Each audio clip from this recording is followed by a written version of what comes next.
Hello everyone, welcome to the channel. In this video guys, if you want to enable the single click open any items on your Windows 10 and 11 PC, this video is for you.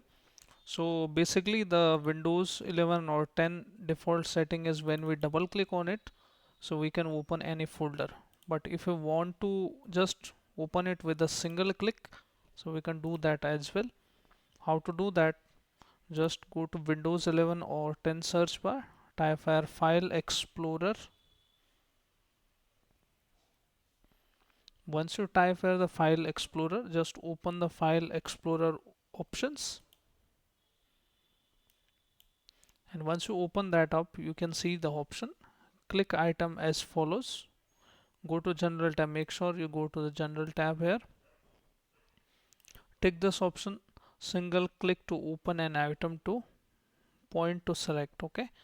Just click on apply and click on OK.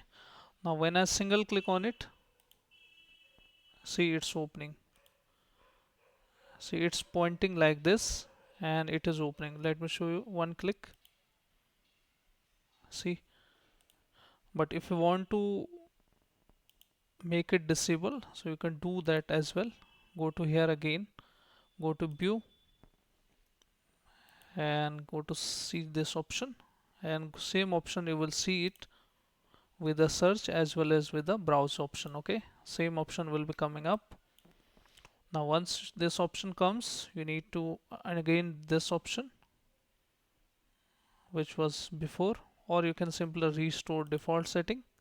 It will be done automatically. Apply, okay, done. Now let's single click on it. It's not opening. Okay, it's opening still guys. Let me, yeah, it's opening. Let me restore the setting again. Double click on it, apply, and then okay.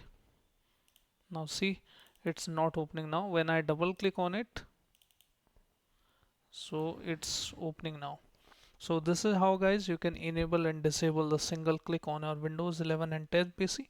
So I hope this video helps you. If yes, then hit like, subscribe and share. Thank you. Thanks for watching.